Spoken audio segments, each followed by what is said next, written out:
अस्सलाम वालेकुम। जी वालेकुम सलाम। सर लाइट 2 घंटे से बंद है, लैपटॉप बंद होने वाला है अब तो अटेंडेंस अगर। अच्छा मैं ले लेता हूँ, मैं आई लेट मी डाउनलोड। अभी आप 23 अटेंडीज हैं एट द मोमेंट, जी सर। तो अटेंडेंस मैंने डाउनलोड कर लिया, don't worry. Thank you sir. Okay, these two slides are very important. Let me finish in today's lecture. What I was talking about on this slide, sorry, let me go to the slide number 6, that I can select a length. I will call it a development length, which can let my steel yield without slip. And this equilibrium equation between the force and the resistance will help me to get that length, which will allow my bar to yield excessively without slip. Because on the left hand side, as I said, if I have a force delta Ty and further I multiply it with 1.2 or 1.3 factor of safety of my choice, and it is equal to average bond stress, which I will use based on my available equations, empirical equations based on test results. I can calculate from this simple equilibrium equation what length I need to resist that much applied force with the help of bond stress. So this is what the common strategy is in our code proposed equations, that rather than working on bond stress, we will be calculating the development length, the length which is provided to get the steel yield. So there is a justification here given on slide number 17. Because the actual bond stress varies along the length of the bar anchored in the zone of tension, we have seen in all the pictures, even a simple pull-out test picture revealed us that the variation of the bond stress along the length varies as a complex function. Even in this beam under 2-point loading, we learned that the actual bond stress variation along the length of the bar. In even a simple prism test, we have the in and out bond stresses, actual bond stress variation along the length. So what is the recommendation?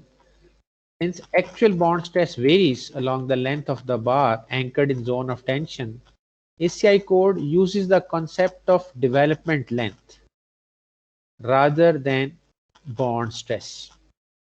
And what is the development length? LD is the shortest length of the bar in which bar stress can increase from 0 to yield strength.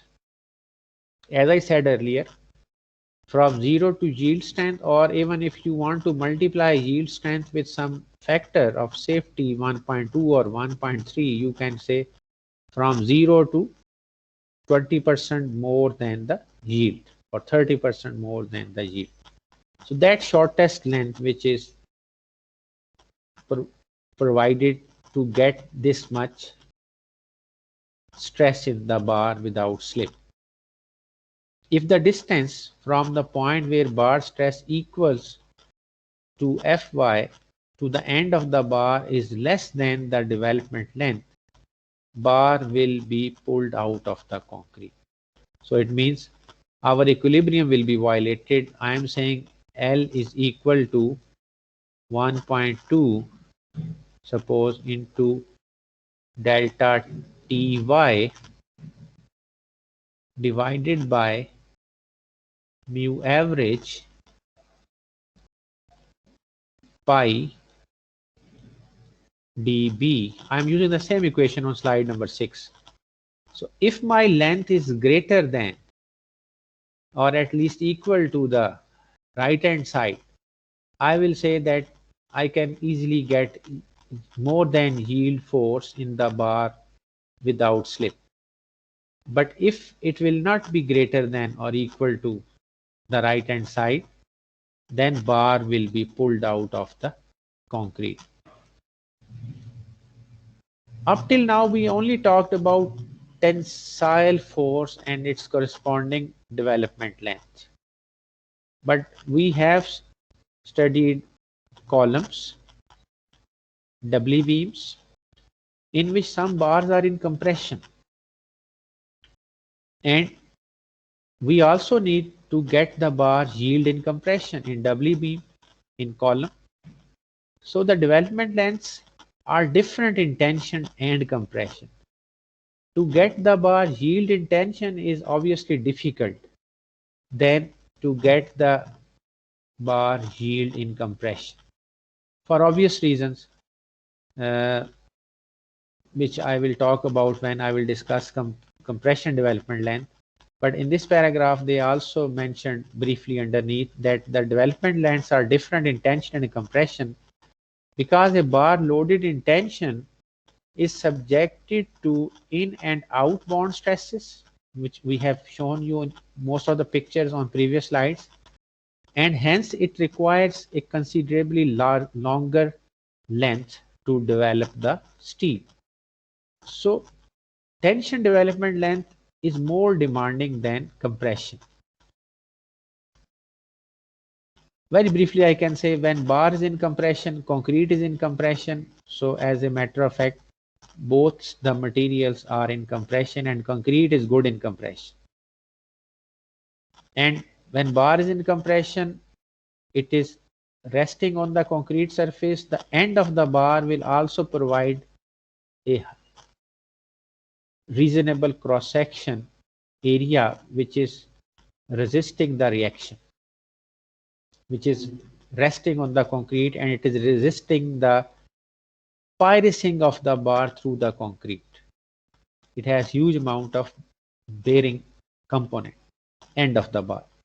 In contrast, in tension, we do not avail that end of the bar bearing resistance, and moreover the bar is in tension, concrete is also in tension.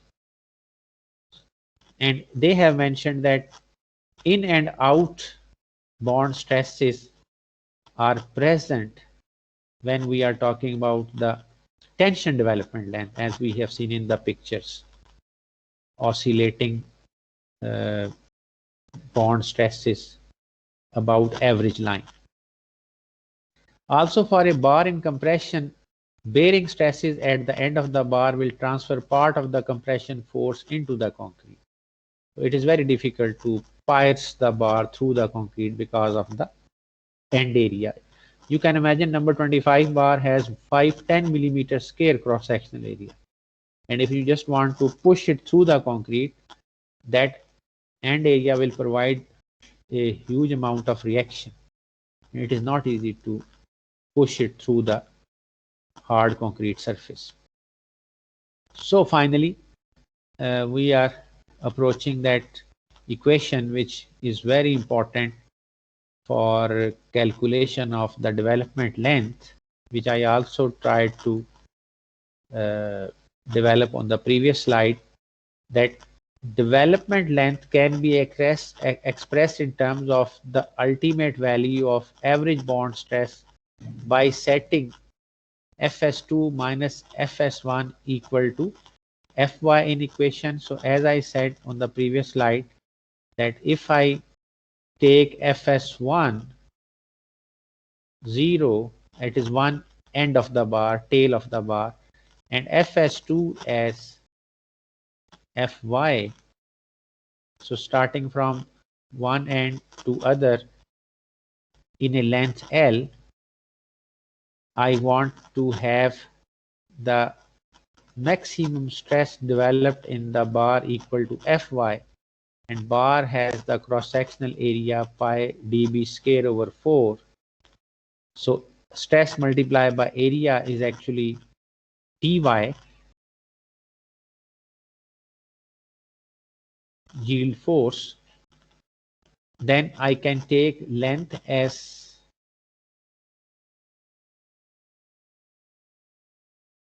one value on one side and all other parameters on the other side. I will simplify this and the equation will be in terms of area and contact area on the left hand side and contact area, the circumference of the bar which is in contact with the average bond stress multiplied with. So the average bond stress multiplied with the contact area will give me force, stabilizing force or resisting force on the right hand side, and on the left hand side is the applied force. So dB and D will cancel. So it means, just looking at this equation, if you will increase the dia of the bar, the left hand side will get bigger because power is 2. It will be magnified twice with power 2. But the right hand side dB is with power 1. So when you will increase the dia of the bar, you will get more demand of length. The length demand will get bigger because left hand side dB is with power 2 and right hand side dB is with power 1. So it means the larger dia bar will have more demand of length. So when you simplify this, you get the equation in this form, that development length is directly proportional to the grade of the bar. More the steel grade, more is the required development length. It is directly proportional to the dia of the bar. More the dia of bar, more will be the development length. However, it is inversely proportional to the concrete under root of concrete strength, because mu average has the relationship with Fc prime. So mu average is, normally in literature you will find that mu average is about 0.79 times under root of Fc prime.